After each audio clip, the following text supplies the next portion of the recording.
video we'll go through some examples involving expected value. In this example, we see some information that an insurance company knows. These are the claim amounts they expect: 0, 2,000, 4,000, 6,000, 8,000, and 10,000, and the probabilities associated with those claim amounts. Now remember, the expected value formula just involves us taking the product of the amount times its associated probability plus the amount times its associated probability plus the amount times its associated probability, and you just keep doing this.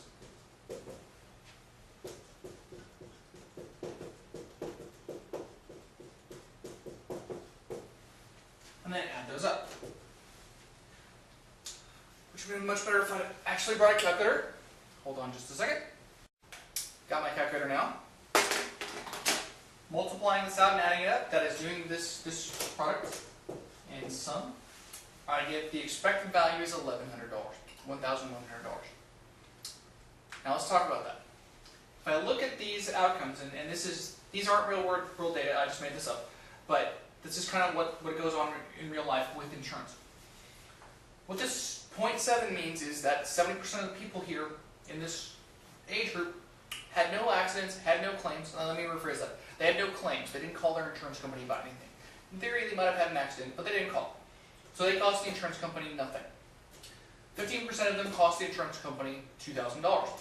8% of them cost the insurance company $4,000. 5% $6,000. 1% $8,000. 1% $10,000. In everyday life,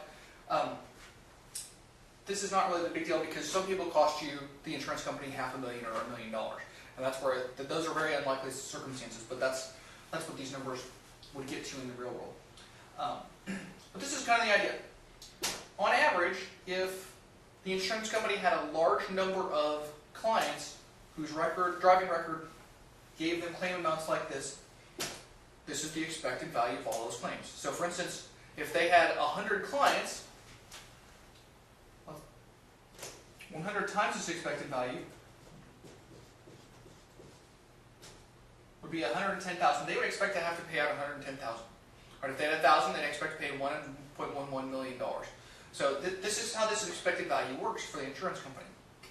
So if the insurance company wanted to break even, they would have to charge at least this amount for them to expect to break even for their clients. Let me add to that, and this was based on a discussion I had in class one time going through this example. How many people didn't cost the insurance company anything?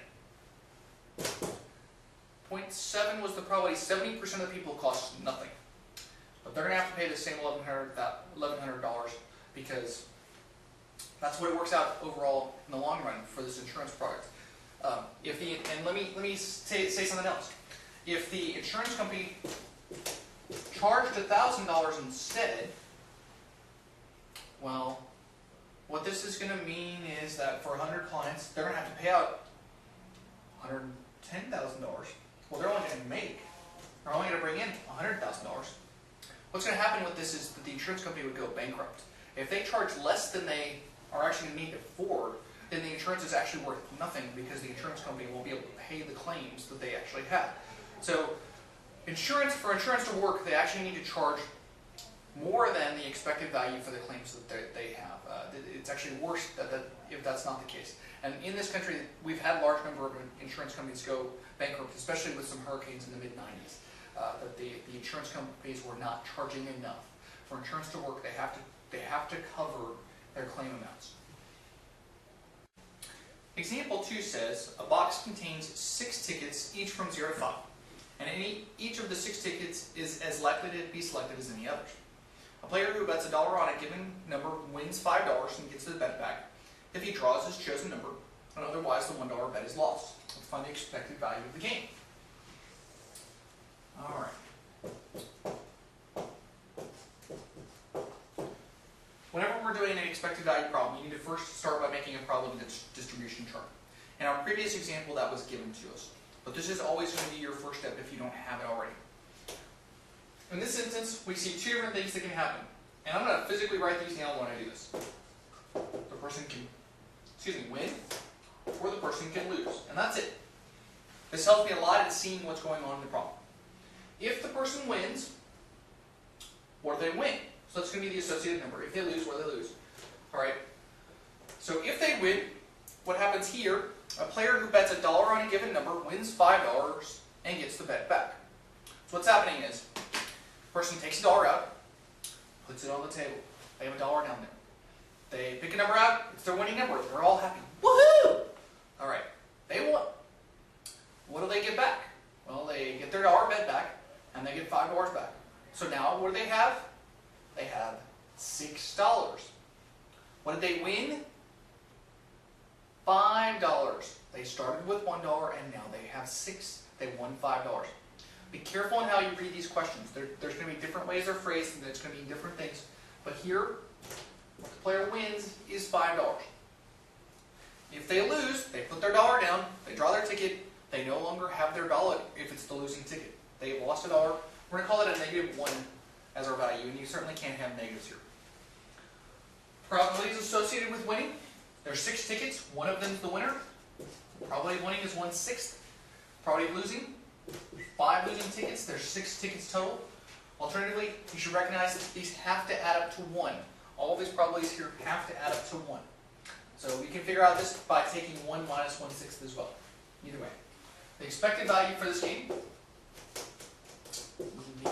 should be 5 times 1/6, number times probability, plus -1 times 5/6. You can put this into your calculator and work this out, and you should get 0. Right? You should get 0. So the expected value of this game in part A is 0. You have a definition in the next part. It says a game is fair if and only if the expected value is 0. Determine if this game is fair. Its expected value is 0. The definition says if the expected value is 0, it's fair. It's fair. Alright. Now, for some people, this is a very strange definition of fair. Let's talk about this for a second. So for all of you, those watching this video, I would do this with any of you. I flip a coin. It's a fair coin. Has a 50% chance of landing on heads, a 50% chance of landing on tails.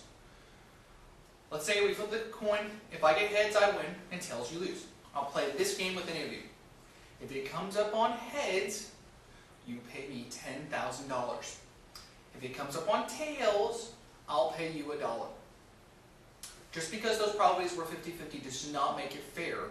There has to be an interplay between the probabilities and the amounts won. Right? So a fair game is based on the expected value being 0. Otherwise, it's not considered fair.